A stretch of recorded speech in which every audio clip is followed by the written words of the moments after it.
I am, as you've heard, a biologist, a neurobiologist, but you don't have to be a biologist to know that animals like us have a number of aggregations of tissue inside our bodies that are called vital organs. And vital means that you can't live without them. The kidneys are vital. The liver is vital. The lungs, obviously, are vital. The heart, obviously, is vital. And, of course, the brain. And although all these tissues are made up of the same thing, proteins that come out of the genome, I believe one of these organs is not equal to the others, but is much more important. And maybe because I'm a neurobiologist, you'd think I would say this, but let me give you a particular example here. Let's say you go to a doctor to get a yearly physical exam, and the doctor says, the good news is you're pretty good, but I have some bad news, which is that your kidneys are failing, and that is potentially life-threatening. But I have good news, and that is that from a cadaver or a family member, we can usually get a kidney and transplant it into your body, and you should live a long and healthy life with someone else's kidney. I think most of you, like me, would probably take the doctor up on this opportunity. Similarly, if you had a liver damage and someone offered you a liver transplant to save your life, you'd take someone else's liver. Same for your lungs, although that's a bigger operation, and even a heart transplant if it would save your life. But imagine going to a doctor. At my age, this is not even an unreasonable thing, and they say, your body's pretty good, but your mind is deteriorating. And I've got some good news and some bad news. Bad news is your brain is no good anymore, but the good news is there's some brains out there that would be happy to have your body. So what do you say?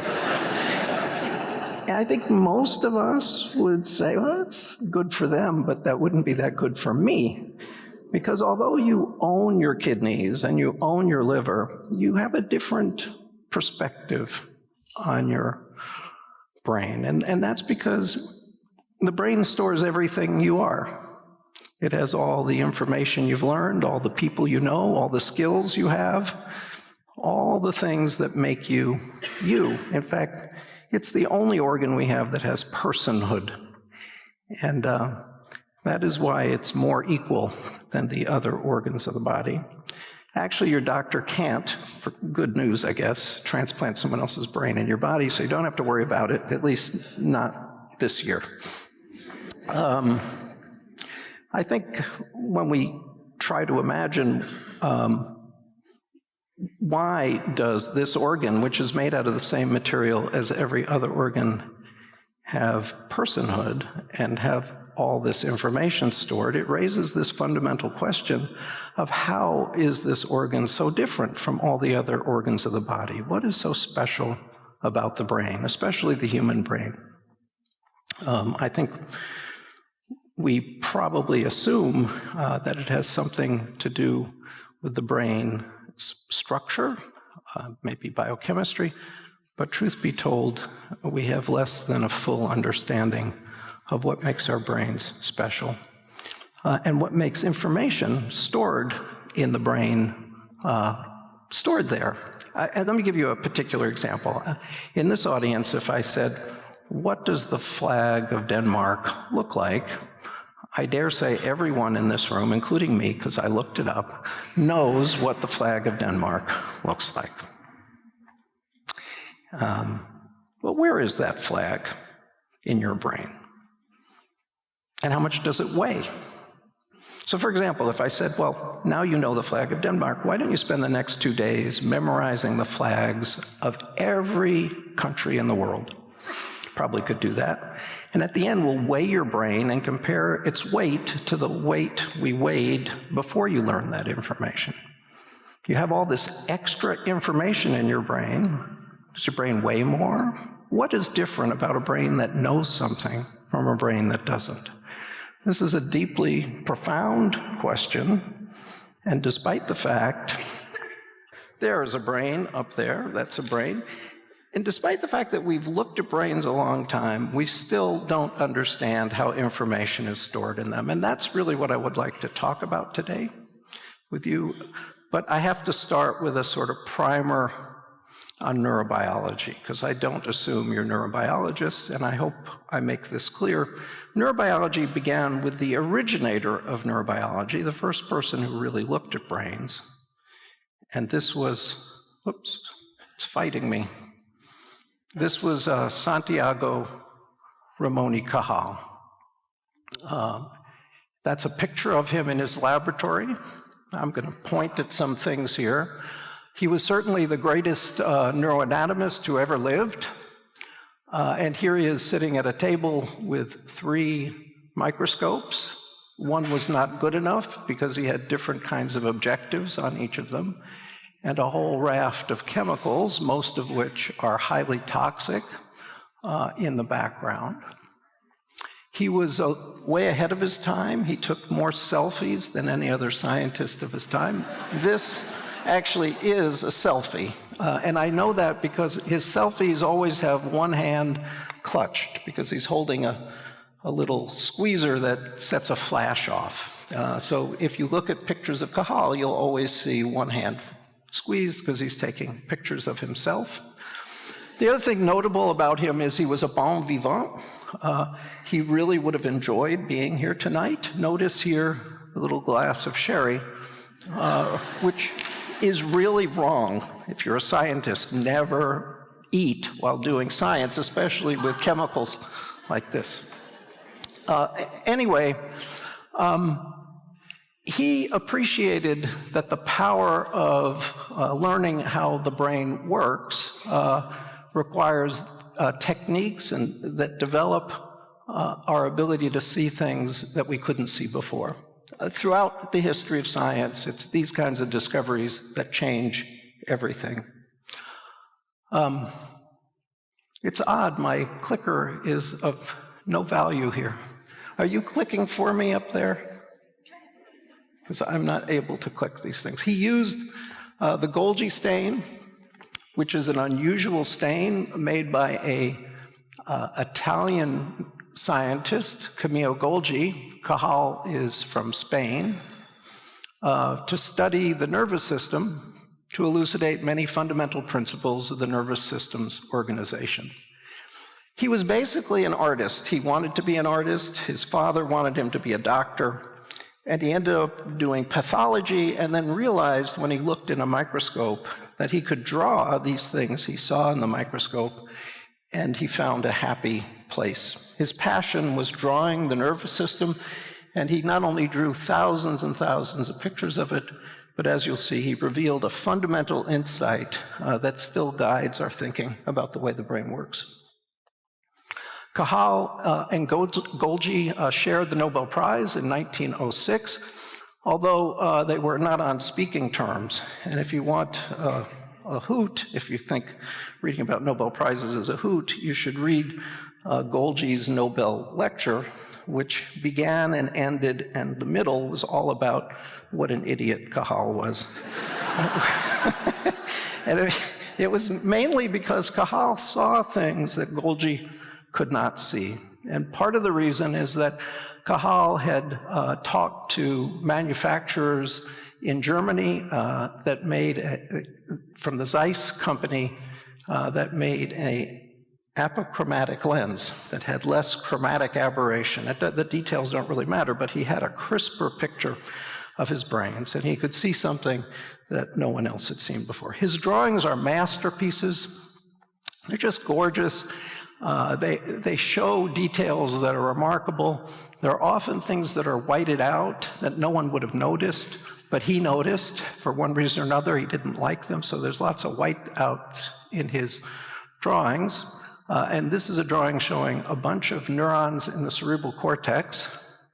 And he inferred from these static, dead pictures some deep insight, which was that the brain cells are connected to each other in a directional network, as opposed to just a vast interconnected syncytium. That was the difference between Cajal's worldview, where the nerve cells were all connected, but there was no order or direction. And Cahal's view, that was Golgi's view, that it was not ordered, and Cahal's view that it was highly ordered. And let me just show you a picture that makes this case. So the Golgi stain is a very sparse stain, first of all. If it were more successful and stained every cell in the brain, it would have been useless, because everything would have been stained and the brain would just be a big brownish black mass. But because it was sparse staining, Cahal could see things like this. And notice here these Nobel Prize-winning arrows. Those are the things that got him a Nobel Prize. He said, a nerve cell sends a long process out, which we now call an axon, and it makes terminations, or in some way overlaps with fat little processes coming off of a cell body of another nerve cell. This nerve cell's dendrites are the short processes, and this other cell coming from God knows where is the long process. And he said this information somehow that is in the axon passes over to the dendrites. Now we would call this a synapse. The word synapse was inspired by his drawings, but he didn't coin that term. That was coined by another great scientist, Sherrington. And that interplay of the communication of information from an axon to the dendrite sends information into this cell that then sends that information out its own axon. Notice these arrows. That axon overlaps with the dendrites of this cell, and that information flows into the cell body where the nucleus is. And here's another axon doing the same on these basal dendrites of this same cell, and together those inputs collaborate in some ways and send a signal that then leaves this cell through its axon, which then makes contact with the dendrite of this cell. That information flows into the cell body and out its axon, and that same axon does the same here. So here in one fell swoop, just from a stain, he inferred the way information might flow through the cerebral cortex. And this was a profoundly interesting idea because it gave insight into how behavior might work. So Cahal's idea had a profound influence on the way we think about the neural underpinnings of behavior. And here's an example of a caricature drawing he made of how behavior might occur. And I'm going to make this simpler by putting in a nasty little mosquito here, which is irritating the skin.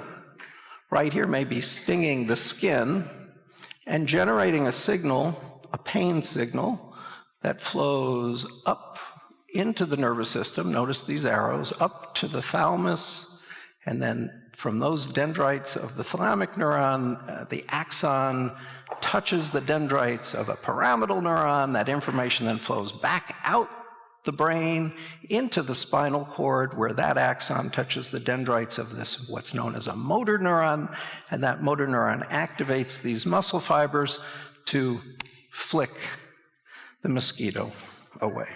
And that was a new idea, and quite an interesting idea, but that wasn't the end of it. It was that neuroscience became, just as anyone could understand basically this idea here, based on very sparse staining. In fact, no one has ever traced a pathway this long. It was so compelling that neuroscientists like me grew up thinking about the brain in this kind of chain of causality. Made a lot of sense. So for example, when a scientist had to show the way a network works in the brain based on their studies, they would draw Cahalian-style cartoons. Again, based on very sparse labeling, but they would say here, for example, a neuron in the thalamus sends a process, an axon, up to the cerebral cortex, and it makes a synapse onto a pyramidal neuron, and that information then flows back down to the thalamus.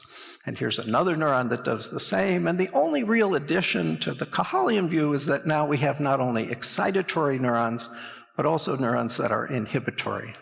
Cahal knew about these kinds of pathways, but he never knew that some axons' job is to try to shut down activity as opposed to keep it going.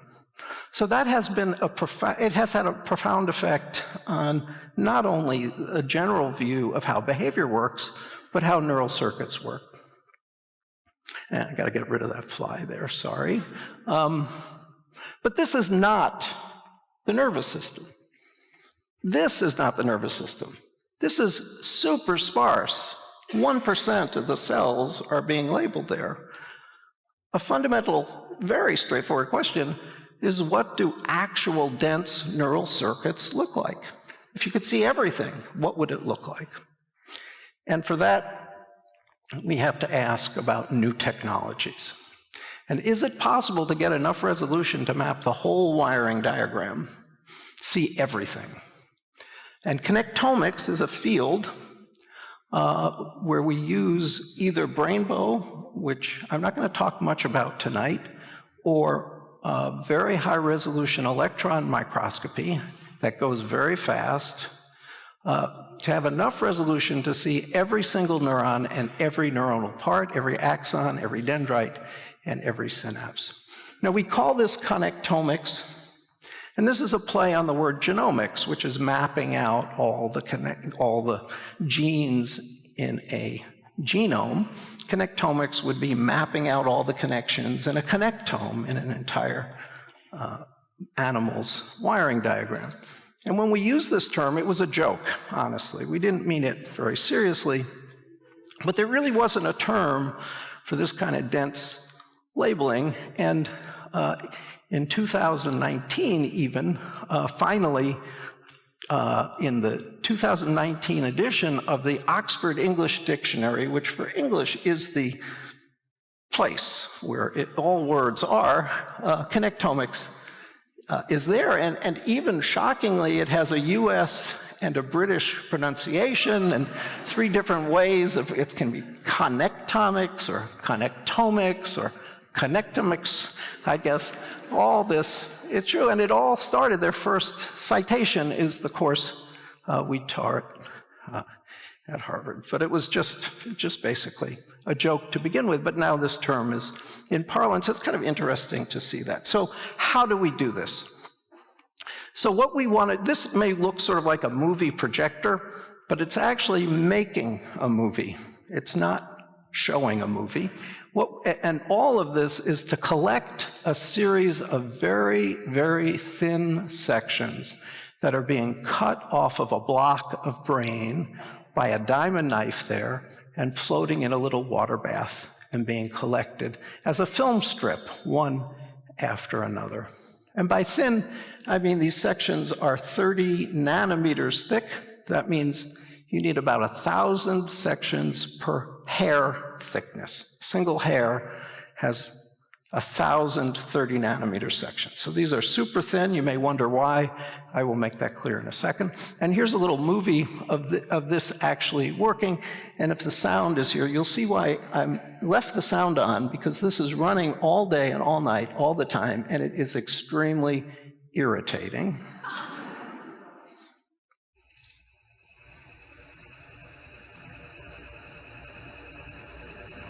So there is a section coming sliced, and then if you look here, you slowly see these sections moving back on this tape that's carbon-coated, and that's just the sound in our lab all the time, and that can get very annoying. Anyway, once you have all the sections on tape, and each one is 30 nanometers deeper into this piece of brain, you cut this into strips, and you put it on a silicon wafer, and you image it in the electron microscope.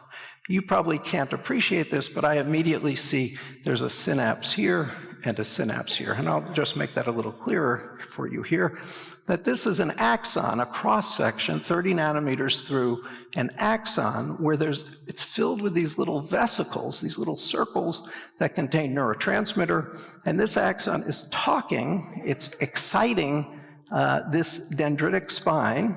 It's filled with synaptic vesicles. And this site here is the synapse, where this axon is talking to this dendrite. The dendrite is receptive.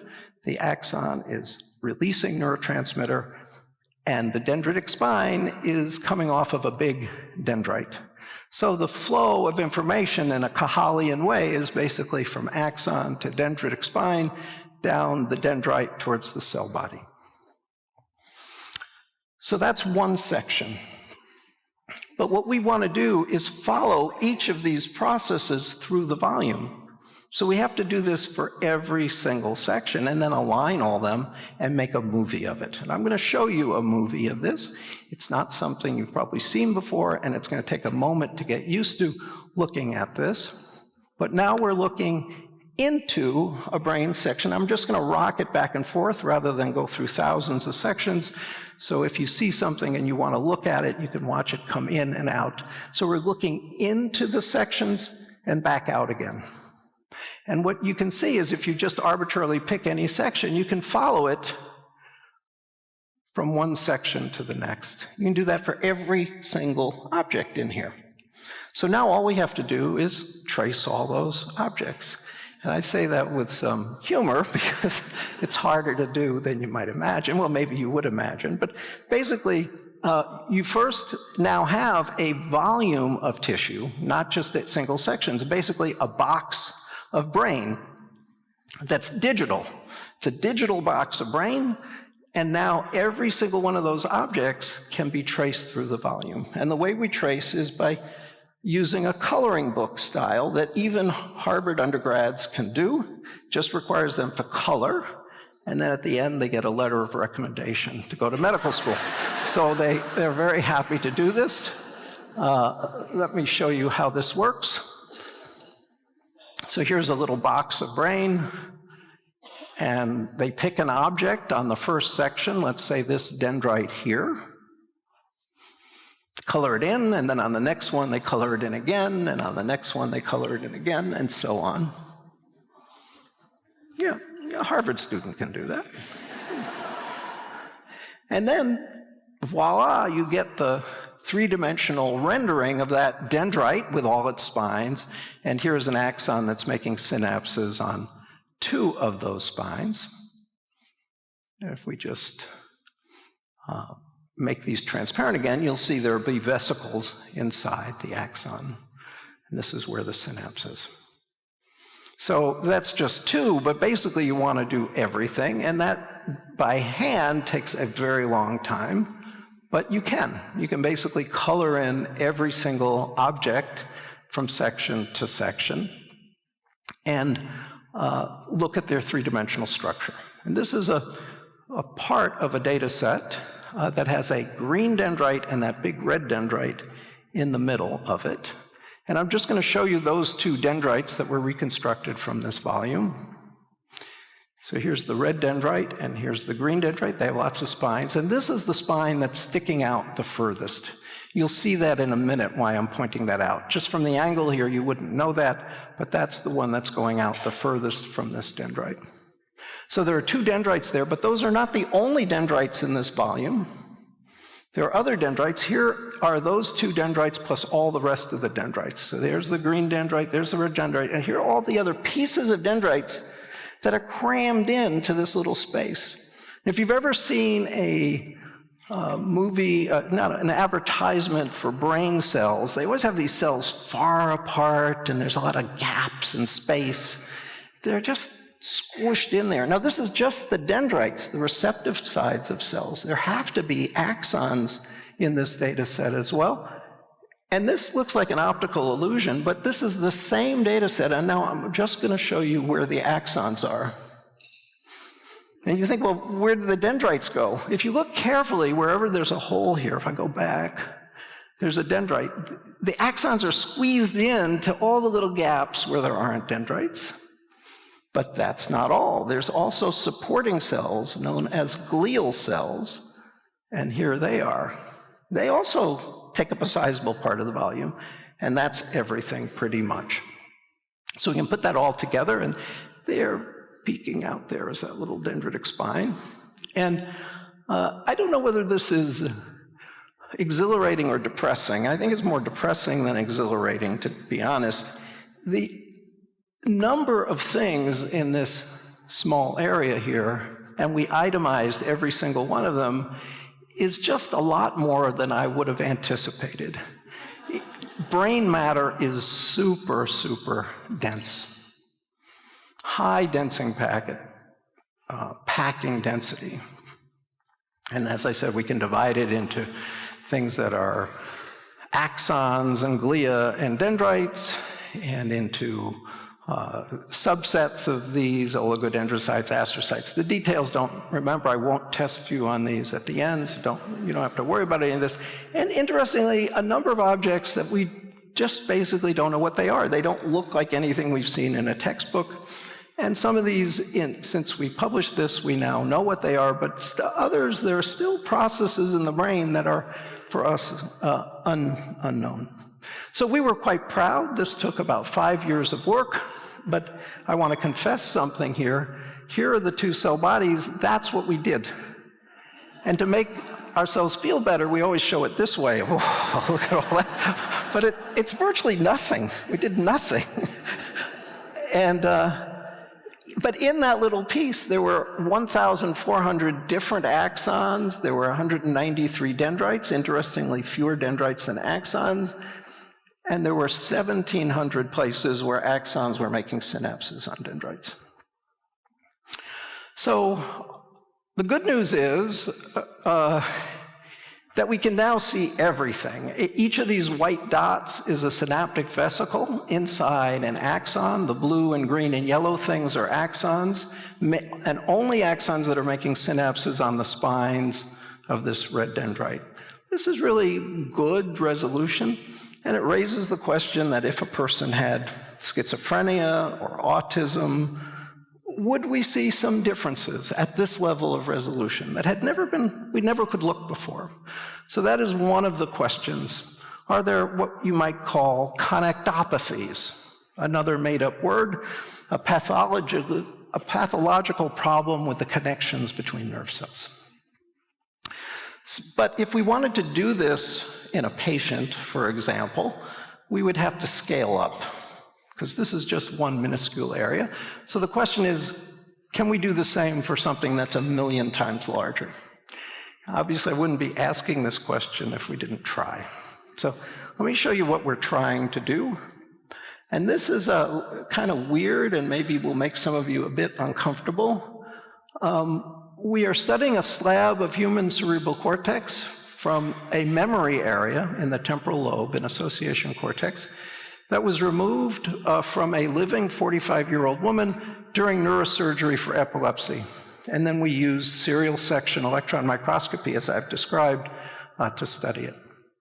So basically what was happening is this woman had a focus place where her seizures were starting in the deep hippocampus. And for the neurosurgeons to get access to it, they cut a hole in her overlying temporal lobe, and we were standing there with a beaker. And so instead of throwing the tissue away, we took it. The association cortex is interesting because it doesn't store anything other than probably memory. And so you take a piece that's sizable out of it, and most patients don't notice. No patients notice. It's what neurosurgeons call non-eloquent cortex. It does not speak to the neurosurgeon that something is wrong when it's removed. Now, of course, something is removed, and one wonders about that, but we did not cause the surgery, and it's an anonymized patient, so I don't know anything about her, I don't even know her name. But we have now a data set from a human brain, and it was fresh. That was the important point. This was not cadaver tissue that had already undergone brain damage. This came right from a living brain. And this is what one of the sections from that brain looks like. It has some funny features. It has this scalloped hexagonal edge, and that's because a company, Carl Zeiss, made for us a microscope that would make it possible to image this quickly enough. And I'll explain why we needed speed once you understand how much data is there. And that's a microscope that generates a field of view like this in one shot. So it's going much faster than an old-fashioned single-beam microscope. This is a multi-beam scanning electron microscope where 61 images are taken simultaneously, and then we move the stage and take another 61 images, and we can get through something like this in about a half an hour, as opposed to 30 days. So it's much, much, much faster. And this is it doesn't look that big here, but this is the surface of the brain. This is where layer 1 is, close to the skull. And this is where the cables, the myelinated axons, called the white matter, are connecting this part of the brain to another part of the brain. So it's the full cortical thickness. And this distance here is 2 millimeters. And at the resolution we were taking it, that's 500,000 pixels in that orientation. This screen is about 1,000 by 1,000, so this image is maybe 500 times bigger than what you're seeing on this screen in that direction, and this is 3 millimeters, or 750,000 pixels.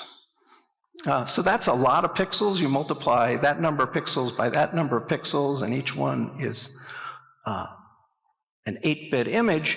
You get each pixel is 8 bits, you get a very large data set, even for that one section. So that section is 375 gigabytes.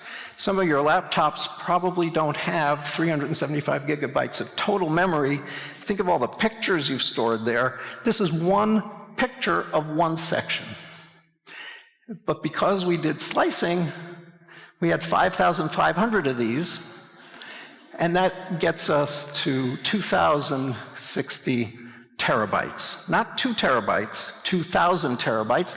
And there was some overlap between the various tiles, so once you trimmed out that, we're down to 1,400 terabytes, or 1.4 petabytes, a term maybe you haven't used much. To give you a sense of what a full resolution image of this is, you would have to stack up, as I said, somewhere around 750 laptops this way, each zoomed up to full resolution, and 500 laptops that way. How big is that?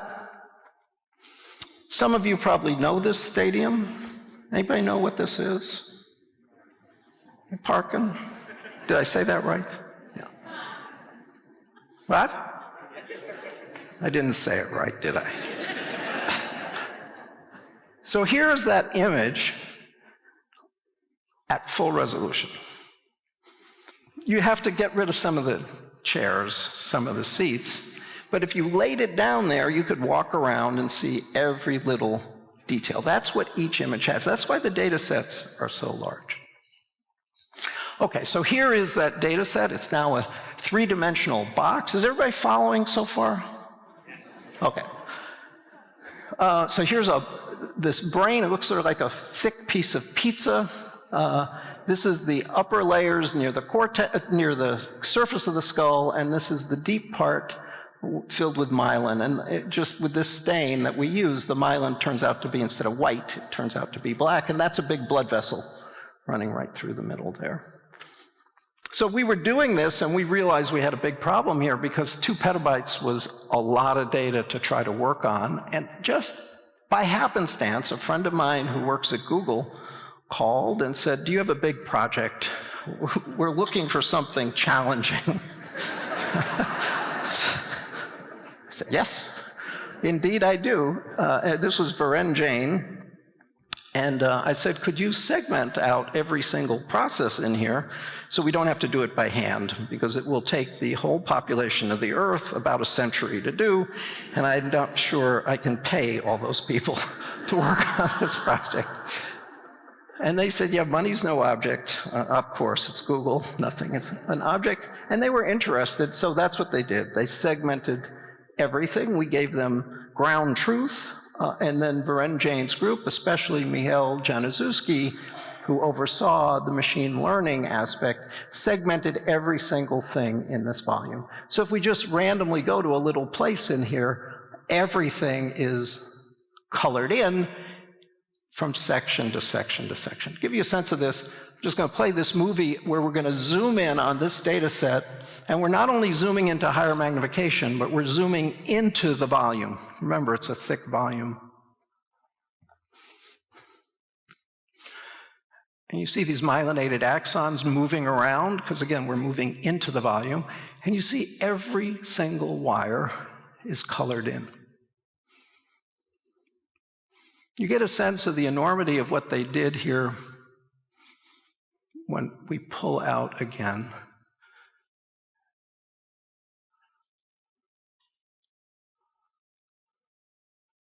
which will be a second now. So a cell body is very large compared to this magnification, as you'll see. As we zoom back out, you'll start seeing some cell bodies appear. There's a cell body of a neuron, and there's another neuron.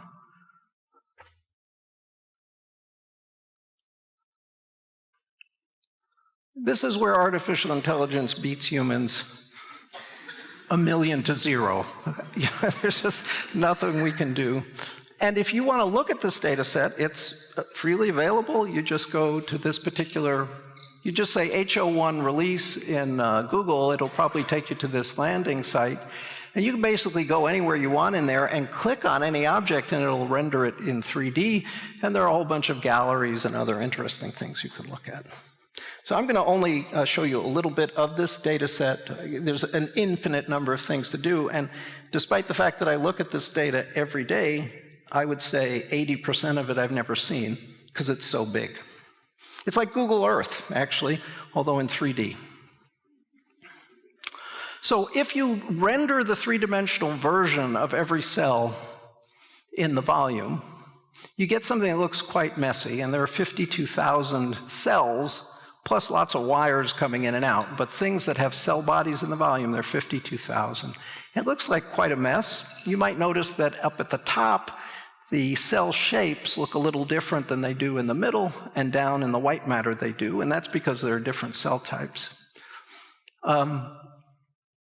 But this is actually much more organized than it appears. If you just colorize the cell bodies by their size, making big cells red and small cells blue, and just take this data and just use a color map like that, you see that the brain is very organized, that the cells in layer 3, for example, are big, layer 4, they're small, layer 5, they're big, layer 6, they're big as well. The red cells are the biggest cells, and layer 1, they're very small, as there are in the white matter, where there are very few cell bodies except the ones that support myelin. We can also render out all the neurons in this volume, and again, it's quite interesting. These are the excitatory neurons. There are no excitatory neurons in that uppermost layer, but they have dendrites that go up there. And if we just take one particular cell, this blue cell here, it doesn't look like it's anything special, it's not, and just render it alone, and I'm sorry, this is a bit dim, you see a cell body and a spiny set of dendrites up here, and an axon that comes out in white. We've changed the color so you can see it clearly in white, that sends all these side branches. And the one thing I'd notice, I'm going to make a point about this in a second, is that the branches are largely straight. They don't seem to be going in any particular direction. Neither the dendrites nor the axons seem to have a particular place where they want to be, and that was, for me, somewhat of a surprise. So notice the straight branches.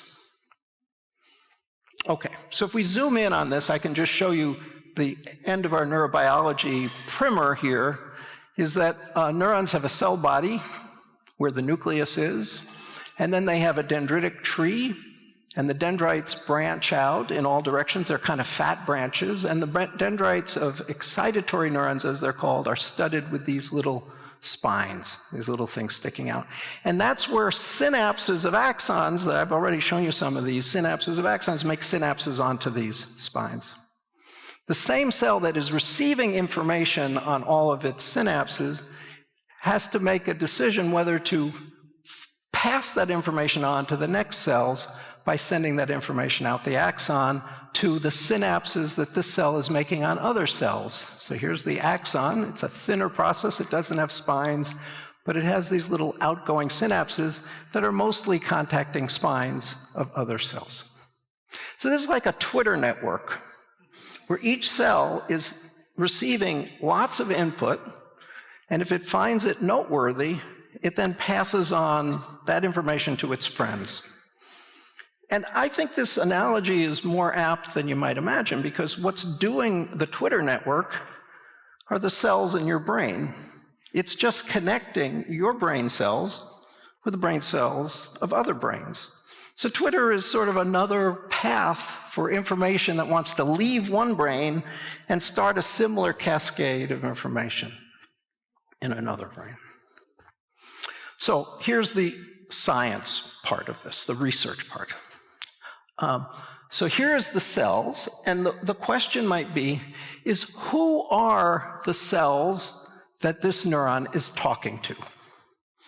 So here's a small neuron, and here's its axon, and we can ask the question of who is it talking to by lighting up every place this neuron makes a synapse on other cells. And the thing that is immediately obvious is that it just, along its process, it just drops synapses in a straight line. It doesn't seem to have any particular affinity for one particular target cell over another. It's a little different from the Cajal view, where an axon clusters all its synapses on one target cell. So I'm going to have a little more to say about this, but this smallish neuron makes 695 synapses to talk to other neurons in the volume by contacting their dendrites.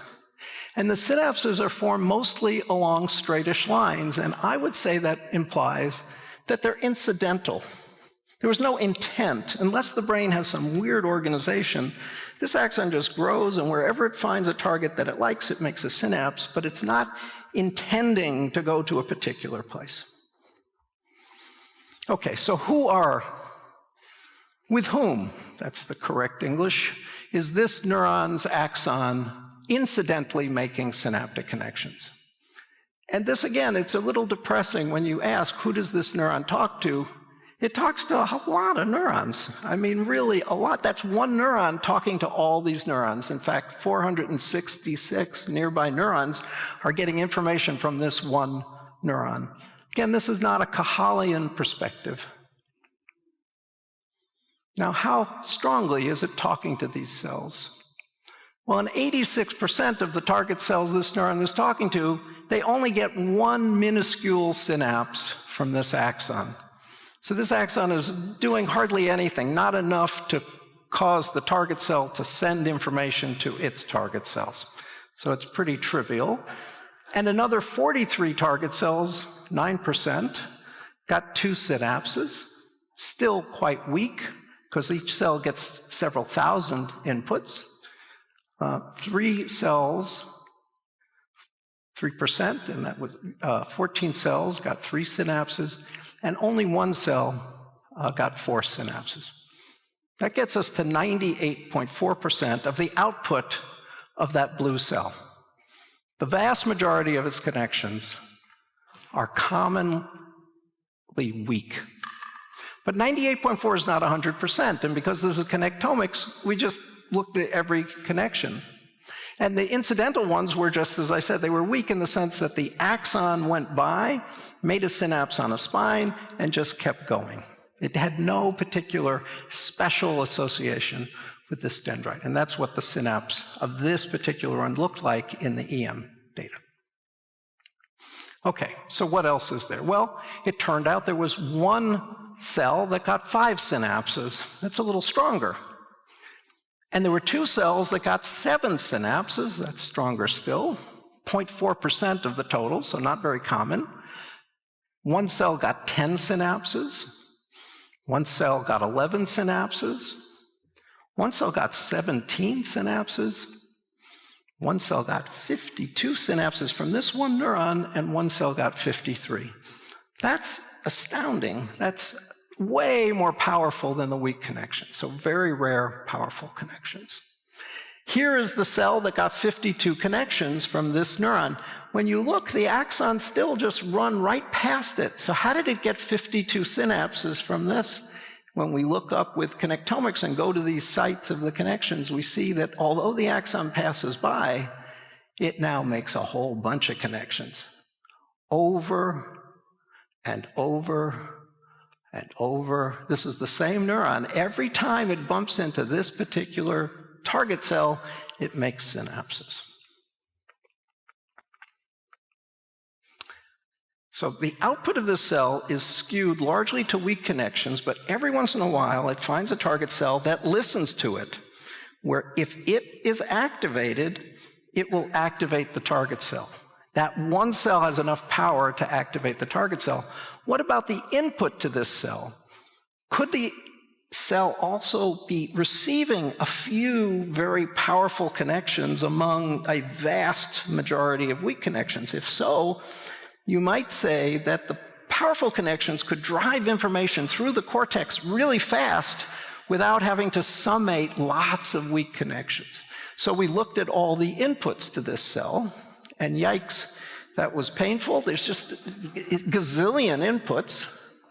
There were 2,230 axons making synapses onto this pyramidal cell, and 94% only made one synapse, but there was a rare 9 and a rarer 15 synapse input. This raises to us the possibility of powerful pathways hidden in the plain sight of day because they're rare. And connectomics allows rare phenomena to be common enough that you can study them. So, why do I care about this? We are all aware of the profound behavioral alterations that take place as humans transition from not knowing things to knowing things. Take knowing how to read, for example. There are multiple steps between a novice reader's halting, ponderous behavioral repertoire and that of a fluent reader's seemingly effortless automatic abilities. And the same goes for piano playing, bicycle riding. Whatever you do, it starts out poor and it ends up being completely reflexive. It's as if fluency is more reflexive. It's post-cognitive. It's as if you're not even thinking anymore, as if it's just driven through the system. Presumably, there are some stable, permanent alterations in the circuitry to make this transition from pre-cognitive to proto-cognitive to finally post-cognitive behaviors, where you basically aren't even thinking anymore. You're doing things automatically. When I ride a car, if I see a red light, even if I'm having a very intense conversation with someone riding with me or listening to the news or something, my foot will automatically lift off the gas pedal and go on the brake pedal. It's as if that's just wired into my brain now. Because these highly arbitrary skills couldn't have been genetically determined, they must have emerged from incidental, non-genetically encoded nascent developmental circuitry. And somehow this circuitry gives rise to a very strong, reliable, intentional circuit that holds information for many decades, perhaps your whole life. Are the motifs we're finding telling us something about the way learned information may be stored? So one connectome with two kinds of innervation, rare, strong, intentional, and slow, weak connections. Could learning transform these weak connections into these fast ones? And I just want to show you one other result. I'm not going to go through any of the details about what this has to do with the nervous system elsewhere. Throughout the brain, wiring diagrams change in postnatal life. I've spent 30 years studying the neuromuscular system of mice, and this is a connectome with rainbow showing all the connections of a bunch of axons that are going to a muscle. Each color is a different axon. So the axons come into this little muscle that pulls the ear of a mouse back, and each of the synapses is super powerful. It's called a neuromuscular junction. There's only one axon coming to it. This is in an adult. And every muscle fiber has one of these. And the axon establishes a powerful input. When the axon talks, the muscle fiber contracts. So that's all you need. But that is not how the system started. And I'll show you that by just graphing this result by saying all the muscle fibers are in here. All the axons are out here, and these lines are the connection of this axon to which muscle fibers it contacted. So this is the wiring diagram, the connectome, if you will, of an adult muscle. We can do the same thing at birth. We can make a wiring diagram, and to a first approximation, it looks like the adult one. It has the same rather uncomplicated set of branches, but the fundamental difference is that if you zoom in on a neuromuscular junction now, you find that at babies, the neuromuscular junction is not strongly contacted by one input, but it's weakly contacted by many axons that all started there and all but one got pruned away from each and every neuromuscular junction. So that green thing is the muscle, and all these colors are different axons trying to activate the same muscle fiber at the same neuromuscular junction. And they're just all on top of each other. And this is in postnatal life. This happens. You go from multiple innervation, and here they all are, one after another, to single innervation. So I won't belabor this except to say, notice some of them are very, very small. Some of them are bigger, but none of them are as big as an adult neuromuscular junction.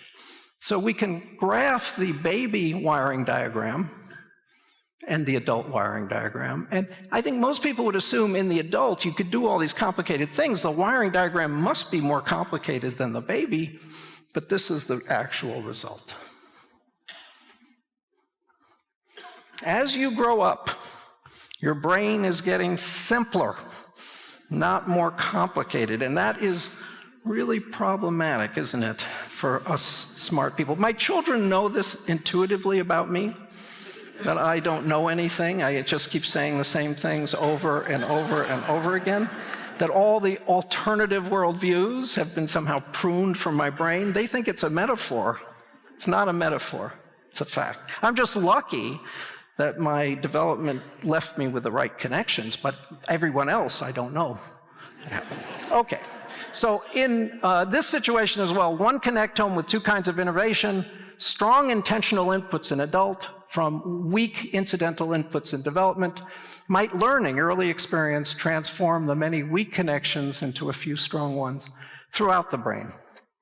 So what's next? Just one slide. Why not go another factor of 1,000, bigger than what I've already showed you? And that would be to do a whole mouse brain. Every single connection in a whole mouse brain. That would be about 100 million neurons, 200 billion synapses. It'd be 800 times bigger, not 1,000 times bigger, but 800 times bigger than what I've already shown you. And how big a data set would that be? It would depend a little on the voxel size, but probably no more than 1,000,000 terabytes. So that's not a petabyte, it's 1,000 petabytes or an exabyte. So I'm going to end just with one problem about doing this. I hope the NIH, National Institutes of Health, is going to do it. They just sent the results of the first prequel grants. They just sent the scores, and we're part of a group that is going to be doing the prequel to doing a whole mouse brain starting in a few months. Very excited about that. But the problem is we now have a glut of information. And information and understanding is a problem that we've always thought were related. If you don't understand something, get more information. But I want to tell you from my perspective, it doesn't work that way. Back when I was a boy, 1,000,000 years ago, we had almost no information, but we had great explanations for everything. And we were never perturbed by the lack of information because it didn't get in our way. That's now. And I think the biggest casualty of having all this big data may be the end of big human ideas. That's something to think about, how your generation will deal with the information glut, where concepts, those simple concepts that made people like me happy, will be unusable given the complexity of the data. So I think I'll end there, and thank you very much for your attention.